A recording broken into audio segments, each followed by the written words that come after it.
बच्चे वही होटल में आस्ते बाकू तो शुमांगा हो ना उधर नहीं कई अभी हमें मर्दमाना था ये शहर ये पठान बटा रहा दे बड़ा बेगर के खंजीरे मर्दमान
अज नवो ताकन में तालिब तम्हारीन आदेसी उथी विया मड़ियूं मूं मारीन जेके जीअ खे जियारीन सैलाऊ थी लॾे विया। दोस्तो अॼु असां हिते अहिड़े शख़्सियत जे तॾे ते वेठा आहियूं मां सम्झां थो त उन्हनि जूं ख़िदमतूं कराची शहर जे लाइ हुजनि या मलीर जे लाइ हुजनि या सॼे सिंध जे लाइ हुजनि उहे नाक़ाबिल फ़रामोश आहिनि। हुन जो किरदारु अहिड़ो रहियो मां सम्झां थो जेकी असांजा हिते सिंध जा मलीर जा ख़ासि कर जेके वॾा वॾा रहनुमा उहो न करे सघिया उहो गुल हसन कलमती जो किरदारु हुयो, चाहे उहो बैरिया टाउन जे हवाले सां हुजे, चाहे मलीर एक्सप्रेस वे जे हवाले सां हुजे, चाहे उहो जेकी मेगा प्रोजेक्ट्स आहिनि उन जे हवाले सां हुजे, उनजो सदाईं हिकिड़ो अहम किरदारु रहियो। हमेशह उन हरावल दस्ते जो किरदारु अदा कयो आहे। अॼु उहो अज़ीम हस्ती असांजे दरमियान नाहे, हुजणु त इहो खपे त हाणे मलीर जे माण्हुनि ते हिकिड़ी वॾी ज़िमेदारी आहे थी आहे, ख़ासि तौरु उहे माण्हू जेके मलीर जा हमदर्द आहिनि, मलीर जा हॾॾोखी आहिनि, कराची शहर जा हमदर्द आहिनि, उहे अॻिते अचनि ऐं गुल हसन कलमती जे उन रस्ते ते हलनि जेको उन सॼी ज़िंदगी पंहिंजो गुज़ारियो आहे। नाज़रीन हींअर असां गॾु साईं रुखमान गुल पालारी आहे जेको साईं जो हिकिड़ो तमामु वॾो दोस्त हुयो ऐं साईं वारनि जो मशहूरु किताबु हुयो ससुए जी वाट शाह लतीफ़ जे शाइरी में साईं रुखमान गुल पालारी ऐं साईं गुल हसन कलमती हिकिड़े वॾे तवील जदोजहद करे पहाड़नि में जंगलनि में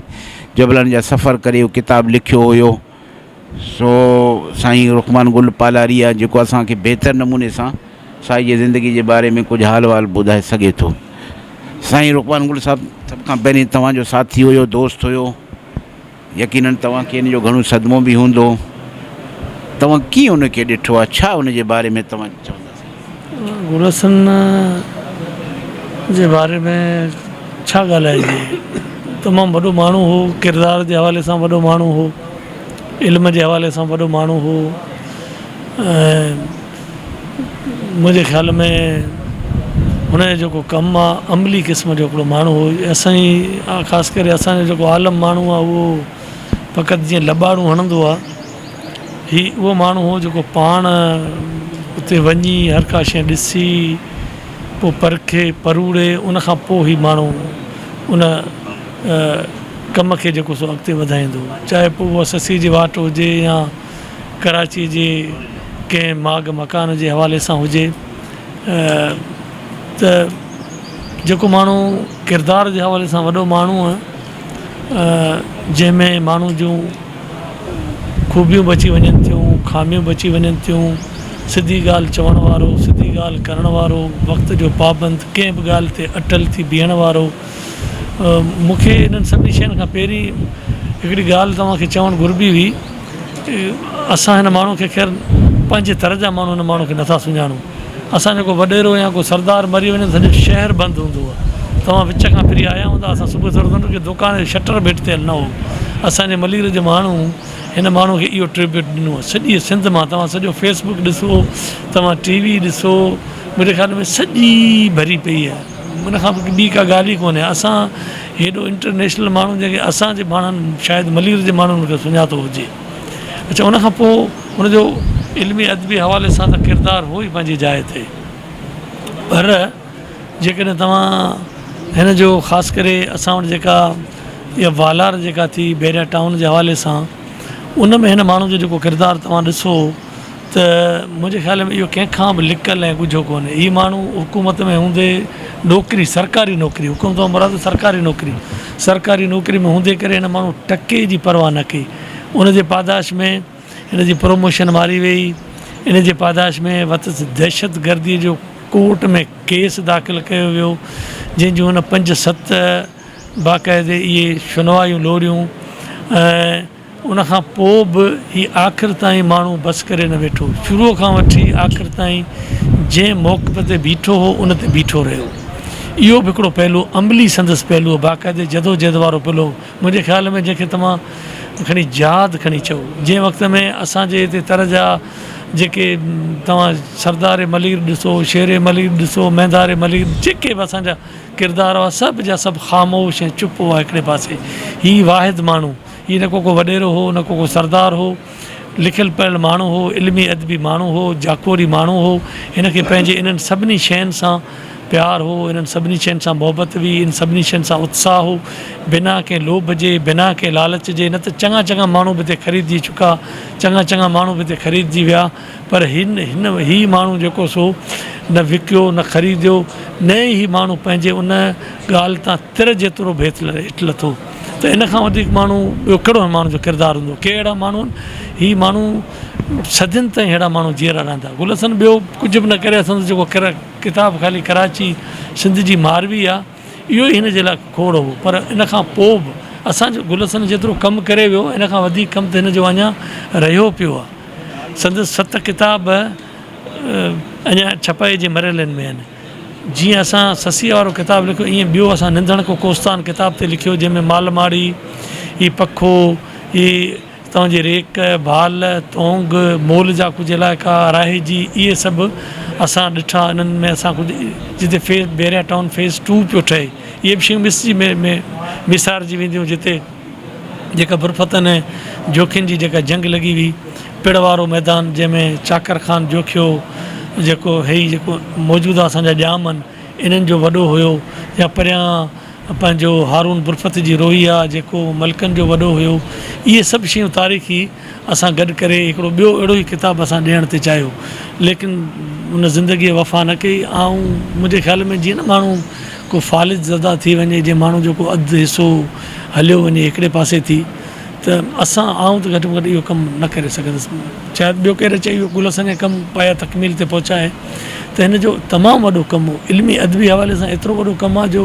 अकेले माण्हू जो ई कमु न आहे। मुंहिंजे ख़्याल में हिकु जीअं माण्हू तुलस्माती माण्हू हुजे, को जादूगर क़िस्म जो माण्हू हुजे, अहिड़े क़िस्म जो ई माण्हू हो। गुल हसन जो हिन तरह जे हवाले सां त पंहिंजी जाइ ते, पर सॼी सिंध में बि खाल भरणु ॾाढो ॾुखियो आहे। अहिड़ो माण्हू थी सघे थो हुजे को जाकोरी, अहिड़ा माण्हू सदियुनि खां पोइ था पैदा थियनि। त सवारा संड खणी खावड़ी विया, आणींदे क्या ॾुथ ॾूराणे ॾे जो। महिरबानी साईं। ख़ुदा जो शाह नाज़रीन, असां सां गॾु आहे साईं सिंध इंडिजिनस राइट्स अलायंस जो सम्झ सरख़ैल असांजो लीडर आहे गुल हसन कलमती वारा। इहे असां गॾु हूंदा, तवील जदोजहद साईं ख़ुदा ने शाह जी बि। अचो साईं खां थोरो साईं, तव्हां गुल हसन कलमती जे बारे में अॼु हिन ॾुखोयल घड़ी में छा चवंदा? साईं, आउं चवां थो त असां सभु हिन वक़्तु हुन ॾुख में वरितल आहियूं। गुल हसन जो जेको वफ़ात थी आहे, यकीनन इहा का गुल हसन जी इहा उमिरि कोन हुई वञण जी, गुल हसन अञा जवान हो, पर कुदरत जो फ़ैसिलो आहे उनखे सभिनी खे लभो चङो। बहरहाल जनरली तौर ते त गुल हसन जी जेको फील्ड जेका हुई, जेको उनजी कलमी इल्मी अदबी जेका उनजी फील्ड हुई, उन में हिकिड़ो वॾो ख़िलाफ़ पैदा थियो आहे। उहो सिर्फ़ु असां मलीर वारनि जो न पर सॼे सिंध जो वॾो नुक़सानु थियो आहे। त गुल हसन जंहिं तरीक़े सां कराची जी तारीख़ खे ऐं जेके गुमनाम असांजा या तारीख़ में जिन जो मुख़्तसर ज़िक्र जिन शयुनि जो, उन्हनि खे छेड़े निछेड़े उन्हनि जो तह ताईं वञी उन्हनि शयुनि खे निर्वार करे तारीख़ जे सफ़नि में जेको आहे सो उनखे किताब जी शिकिल ॾिनी, इहो तमामु ॾुखियो कमु हो। ऐं उहा ॻाल्हि रुॻो ॿुधी ॿुधायल न बल्कि हक़ीक़ी अखियुनि ॾिठी ऐं तहक़ीक़ जे मुताबिक़ उन इल्मी पोरियो कयो, जेको आउं सम्झां थो त हिन दौर में करणु तमामु वॾो मुश्किल आहे। त इल्मी हवाले सां असांखे सॼी सिंध खां हिकिड़ो अहिड़ो हीरो महरूम थी वियो आहे, उनखां महरूम थी विया आहियूं हीरे खां, जंहिंजी असांखे अञा वधीक ज़रूरत हुई, छाकाणि जो असांजी तारीख़ सही लिखी कोन वई आहे। सॼी तारीख़ कूड़नि ते ऐं ॿुधई ॿुधायल ॻाल्हियुनि ते लिखी विया। तहक़ीक़ी तारीख़ जो वॾो फुक़दान आहे, जंहिं करे असांखे असुलु हक़ीक़तनि खां जेको आहे सो अणवाक़ुफ़ रखियो वियो आहे। गुल हसन उन्हनि खे अपटार करे उन्हनि खे वाज़े करे माण्हुनि जो साम्हूं आंदो पियो। ॿियो आहे त गुल हसन जो हिकिड़ो ॿियो पासो आहे क़ौमी कारकुन जो। हू शुरू खां वठी सिंध जे क़ौमी तहरीक सां जुड़ियल रहियो ऐं हुनखे जेके पाकिस्तान जूं मज़लूम क़ौमूं आहिनि उन सां नाइंसाफ़ियूं सूबाई ख़ुदि मुख़्तियारी जे हवाले सां, क़ौमी ख़ुदि मुख़्तियारी जे हवाले सां, त गुल हसन जे तव्हांखे हर किताब में इहा ॻाल्हि मिलंदी जंहिंमें सिंधियत, वतन दोस्ती ऐं पुरत दोस्ती जो जेको सो रुझान जेको हुनजे तव्हांखे लिखण में नज़र ईंदो। इहो तमामु हिकिड़ो नज़रियाती माण्हू ई करे सघे थो, आम माण्हू जे वस जी इहा ॻाल्हि कोन्हे। सो अॼु असांखां गुल हसन असांखे विछड़ी वियो आहे। ऐं ख़ुशूसन जेको गुल हसन जो सियासी रोल आहे बहरिया टाउन वारे मामले में, उहो पाण सभु गॾु हुआसीं उन जी तहरीक में आहियूं, त गुल हसन उन में तमामु हिकिड़ो मुहड़ वारो किरदारु अदा कयो ऐं अॻुवाण वारो किरदारु अदा कयो आहे। सभिनी माण्हू खे गॾु करणु, पोइ सॼी सिंध खे गॾु करण में गुल हसन जो तमामु वॾो किरदारु, वॾो हथु हो। उन जी जदोजहद, उन जी कोशिशनि सां आउं सम्झां थो बहरिया टाउन जी जेका जदोजहद कंहिं हद ताईं, आउं त उनखे नाकाम कोन सम्झंदुसि, पर उन जी जेका पज़ीराई थी सॼी दुनिया ताईं, जेको बहरिया टाउन जो असुलु शिकिल जेका दुनिया जे साम्हूं पेश कई, उन में असां सभिनी जो गुल हसन जी अॻुवाणी में सभिनी दोस्तनि जे गॾियल जदोजहद सां हिकिड़ो वॾो हथु हो। सो उन ई जदोजहद खे तमामु वॾो धकु लॻो आहे। असां सभिनी खे इहो अज़म करिणो पवंदो, गुल हसन खे असीं सभु गुल चवंदा हुआसीं, त गुल हसन असांजो गुल हसन त हलियो वियो, ज़ाहिर हर कंहिंखे जान छॾिणो, पर गुल हसन जी जेका ख़ुशबू हुई, जेका तहक़ीक़ हुई, हुनजो जेको कमु आहे उहो असां वटि मौजूदु आहे। उनजी छॾियल राह रस्तो असां वटि मौजूदु आहे। असांखे उन ते कोशिशि करे ऐं गुल हसन खे पढ़ूं। आउं त सम्झां थो मलीर जे नौजवाननि खे आउं इहा अपील कंदुसि त गुल हसन जा समूरा किताब पढ़ो। पोइ तव्हां फ़ैसिलो करियो, जजमेंट कयो त गुल हसन छा हो। जेकॾहिं गुल हसन जा किताब तव्हां न पढ़िया, मूंखे त यकीन सां चवां थो तमामु आङिरी ते करण जी तरह माण्हू हूंदा जिन गुल हसन जो जेको वधीक मक़बूल किताबु आहे सिंध कराची सिंध जी मारी, उनखे बि कंहिं मुकमल तरह कोन पढ़ियो हूंदो। त अहिड़े नमूने सां जेकॾहिं गुल हसन जी असां लिखियल किताबनि जो मुतालो करियूं त असां तमामु घणो जेको आहे सो इल्मु पिराए सघूं था ऐं पंहिंजे तारीख़ खां वाक़ुफ़ु थी सघूं था। बहरहाल अॼु ॾुख जी घड़ी आहे, असां सभु ॾुख में वरितल आहियूं, ख़ुशूसन गुल हसन जी फैमिली जेका तमामु घणो ॾुखियल आहे, असां उन सां ॾुख में बराबरि जा शरीक कयूं ऐं दुआ त करियूं त अलाह ताला गुल हसन साहिब खे जन्नत में जायूं ॾे ऐं उनजी मग़फ़िरत फ़रमाए, उन्हनि जा दर्जात बुलंद करे। गुल हसन कलमती सिंध जे अंदरि तारीख़ जा जेके तहक़ीक़ार करण वारा माण्हू हुआ, उन्हनि में साईं इसामुद्दीन राशिदी बलोच साहिब खां पोइ गुल हसन कलमती उहो इंसानु हो जंहिं तारीख़ लिखण में तहक़ीक़ खे उन अंदाज़ सां खयो जीअं ख़ासि तौर ते कराची जी जेका असलियत हुई उन खे गुल हसन कलमती खोटे रिसर्च करे, तहक़ीक़ात करे, कराची जी किरदारनि खे, कराची जी जायुनि खे, कराची जे वणनि खे, कराची जे पहाड़नि खे, कराची जी ज़रात खे, कराची जी जेको सो जंगली जीवत खे, कराची सां वाबस्ता जेके ॿेट आहिनि, समुंड आहिनि, उन्हनि सभिनी में अमली तौर ते वञी उन ते शाबिटाई जीअं बाक़ाइदा रिसर्च करे, तहक़ीक़ात करे, अखियुनि सां ॾिसी पोइ जेको सो उन जे बारे में लिखणु ऐं उन जो तारीख़ में उन जी अहमियत, अफ़ादियत, माज़ी, हाल ऐं मुस्तक़बिल में उन मां थींदड़ नफ़ा ऐं नुक़सान उन ते इन अंदाज़ में हुन लिखियो जेकी हू तहक़ीक़ कंदो लिखंदो उन जी हिफ़ाज़त करण जा घुर ऐं सामूंडी ॿोलीअ में उन जी घातप जा हुन वटि जेके ॾांव हुआ उहे सभु हुन जेको सो पंहिंजी किताबनि जे सूरत में लिखी हिन क़ौम जे नौजवाननि जी हिन क़ौम में तारीख़ ते कमु कंदड़ मुस्तक़बिल जे अदीबनि ऐं दानिश्वरनि लाइ उहा राह खोले छॾी आहे जीअं हू कराची सिंध जी जेका दिलि आहे इहे इन लेवल ते कीअं पहुती उन जी ओज ओसर कॾहिं किथां खां शुरू थी ऐं हिन वक़्तु उन ते जेके बि दारियुनि जा अटैक ऐं हमला कब्ज़ा माफ़ियाऊं उन खां थींदड़ मुस्तक़बिल में जेके नुक़सानात आहिनि उन सभिनी जे बारे में हिन तहक़ीक़ रिसर्च करे अमली तौर ते तारीख़ में लिखी असां सभिनी जे लाइ इहो रस्तो खोले छॾियो आहे त पंहिंजा माॻ पंहिंजूं वसंदियूं पंहिंजो मारू लोकनि खे बचाइण उन जी माज़ी दुनिया जे साम्हूं रखणु ऐं उन जो मुस्तक़बिल उन हिते हिन ख़िते में पंहिंजो पाण खे ज़िंदा क़ौमुनि जीअं रखण वारो घुर गुलसन पंहिंजी घातप में तारीख़ लिखी करे असां सभिनी जे लाइ रस्तो खोले वियो आहे ऐं हुन जो जेको ख़ाल थियो आहे इन ख़ाल खे ऐं नथो सम्झां त हिते को भरण वारो ॿियो को इंसानु आहे पर घटि में घटि हू जेके घटि रस्ता असांखे ॾसे वियो आहे लिखी वियो आहे ॾेखारे वियो आहे हू 12 किताब जेके हू हुनजा छपिजी चुका आहिनि 12 जे लॻभॻि हुनजा उहे किताब आहिनि जेके पब्लिशर उन वटि पिया आहिनि या अणछपिया किताब पिया आहिनि जंहिं ते कमु करण जी ज़रूरत आहे ऐं उमेदु इहा आहे त गुलसन जा दोस्त गुलसन जा साथी ऐं मुस्तक़बिल जा मोहक़क़ ऐं तारीख़दान गुलसन जे इन रहियल कम खे पूरे करण जी कोशिशि कंदा जीअं गुलसन सदियुनि खां पोइ पैदा थियो त हुनजो कमु बि जेको सो सदियुनि में इन अंदाज़ में थियो आहे ऐं उनखे जेको मुस्तक़बिल जा तारीख़दान तहक़ीक़कार गुलसन जे इन रहनुमाई मां सबक़ु हासिलु करे सिंध जी तारीख़ कराची जी तारीख़ खे जेको सो मुकमल करण जी कोशिशि कंदा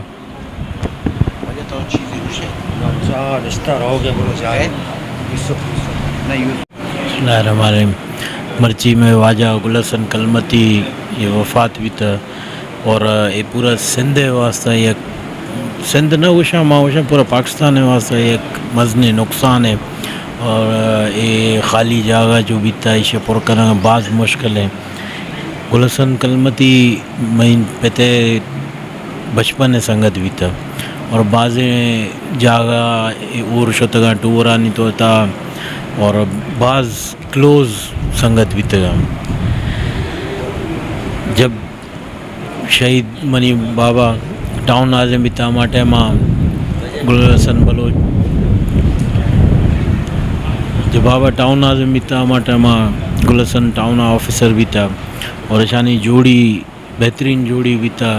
चाहे जो शुमा जोस्त भी खुद कने गडाप टाउन था अंगा तक जो वर्कर याद करना के